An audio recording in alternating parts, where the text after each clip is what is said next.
Hey guys, it's Jaykrawls here. This is my 1,000 sub special, so I want to thank all my subs. You guys are awesome. If you're not a sub, please subscribe below so that you can get my latest videos. When new units come out, I try to put those up as quick as possible so you can see if they're worth getting or not, what they're going to be effective, if they're going to be useful or not. So that's kind of what my goal is.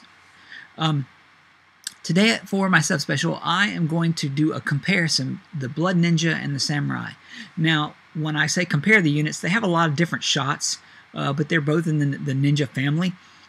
So I just kind of want to concentrate on one of their most famous shots, or one of their most known shots, the Electric Strike for the Blood Ninja and the 9 Slice for the Samurai. Now, my Blood Ninja is rank 5, and my Samurais are rank 6. They both need one more rank up to be max, so I'm comparing them at the next level before the max rank, so it's kind of okay there.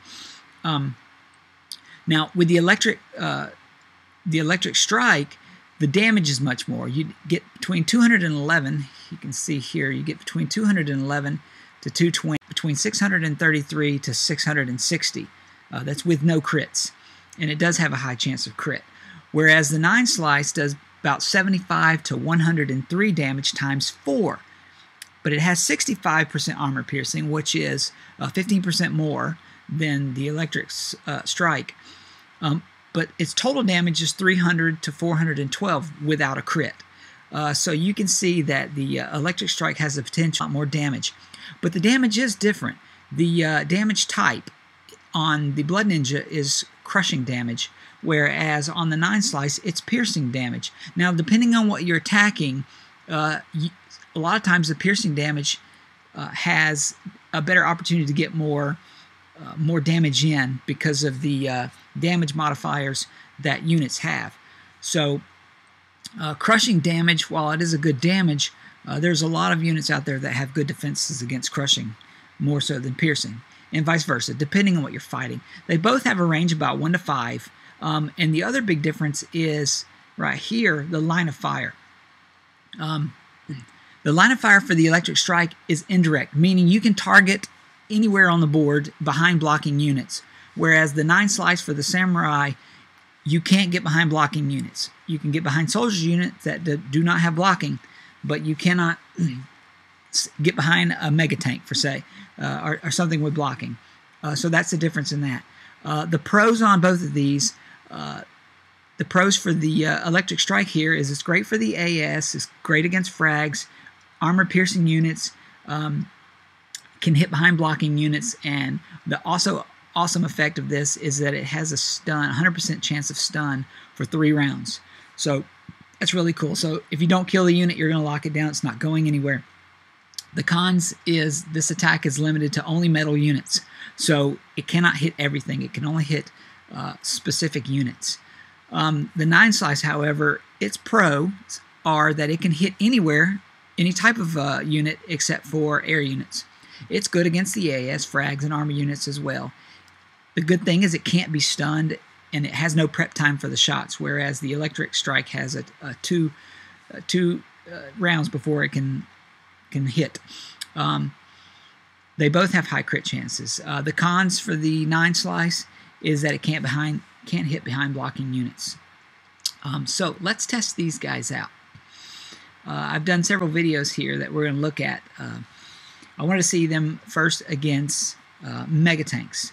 So in this screenshot that I'm going to do here, I'm going to freeze 2 different tanks, and I'm going to use the 9 Slice and I'm going to use the Blood Ninja and see what kind of damage they do. And the reason I'm freezing is because it's going to take out the damage modifiers, because the mega tank takes, its hit points take 75% of piercing damage and only 50% of crushing. So the Blood Ninja has a disadvantage right there.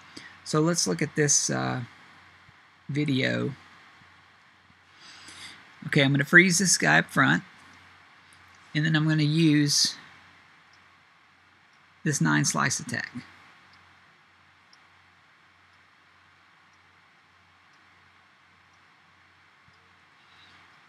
Now you see what we got there. The Samurai, let's back that up. The Samurai did 115, 140, 144, and then 131 for a total of 530 points of damage towards this unit.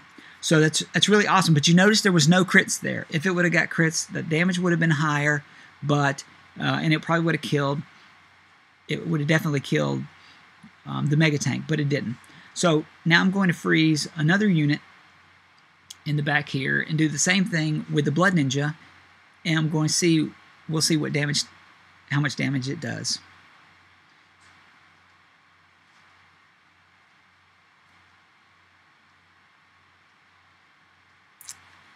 See, I had to pass because it takes, that's one of the benefits of the 9 slice is it's ready to go right off the bat, or you have to wait for the Blood Ninja.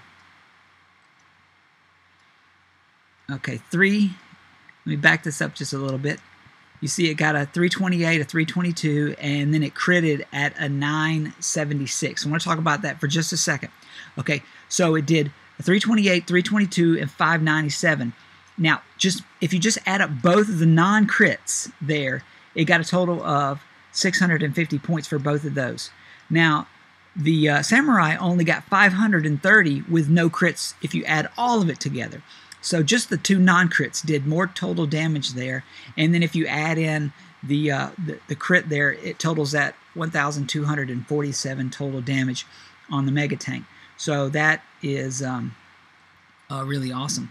Now I want to fast forward a little bit here, and I'm going to take out a few of these units, and then I'm going to target these Dexter frags. And we're going to see the damage. You have to wait one more turn for that one. So I'm going to use one of the Samurais here. And I'm going to see which one, if it can one-shot kill. And that got a crit on one of them, but didn't completely kill this unit.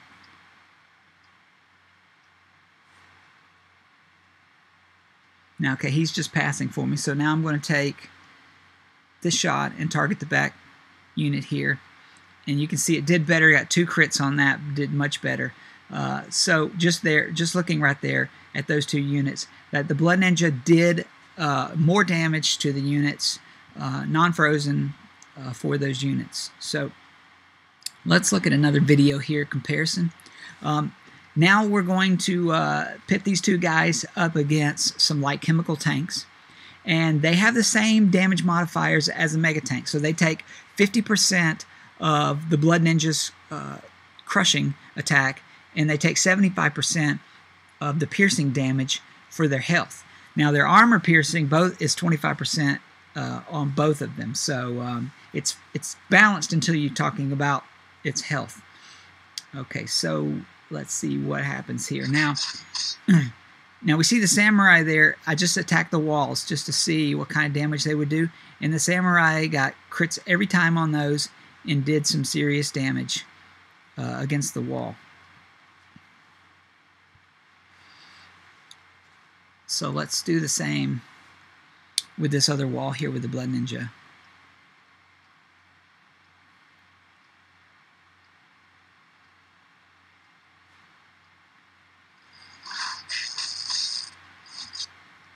Now you see it did 200, 200, and 200. So 600 and maybe 640 damage total, if my math is right there.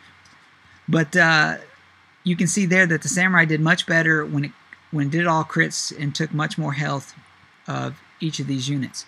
Okay, I'm going to speed forward a little bit, and I take out some of these units here, and then I'm just going to target some of these light chemicals right there. Here we go.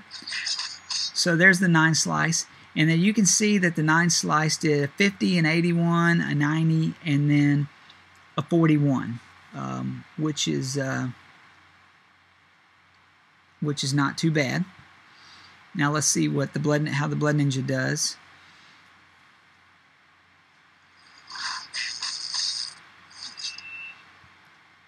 All right. Now, when you compare those two, you see it almost looks like the light chemical tank did. The light chemical tank on the far left here has taken more damage. Let's see.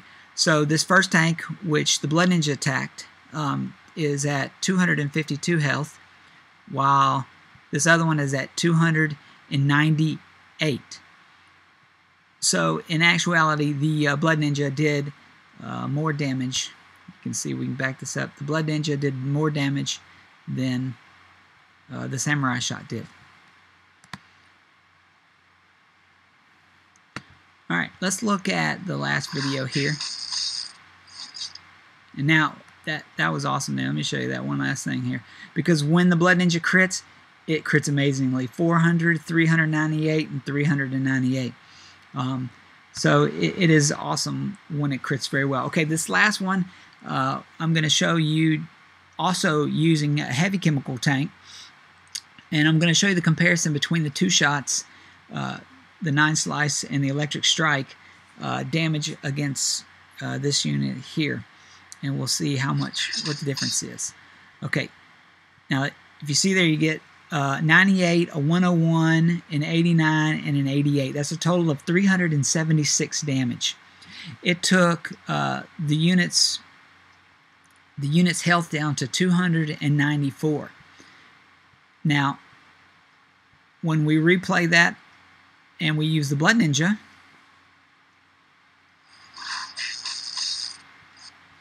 you can see that it did 151, 147, and 81. That's a total of 379 damage, bringing its health down to 291. So it's very comparable. Those two shots are very comparable when units aren't frozen.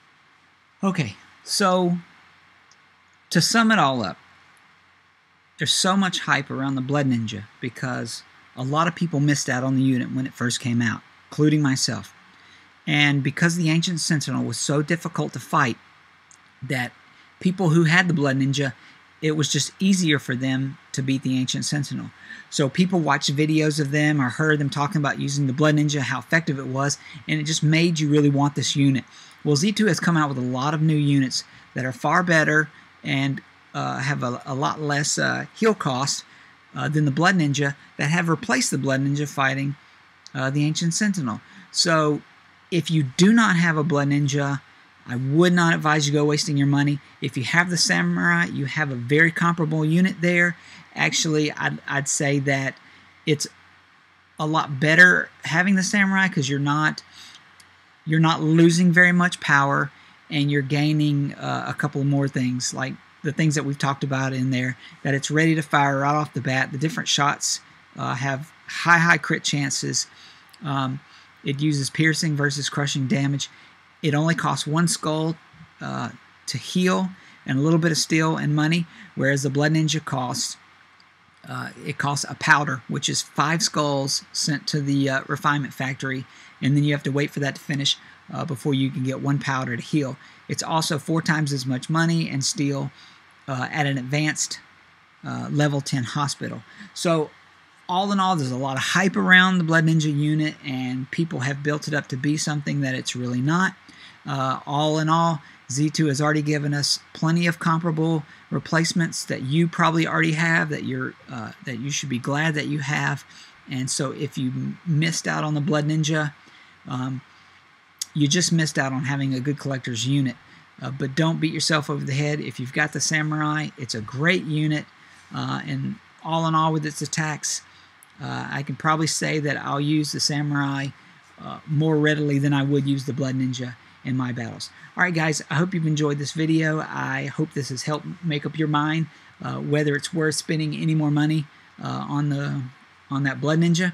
And thank you for the subs, and continue to subscribe, and I'll continue to put out videos. Alright guys.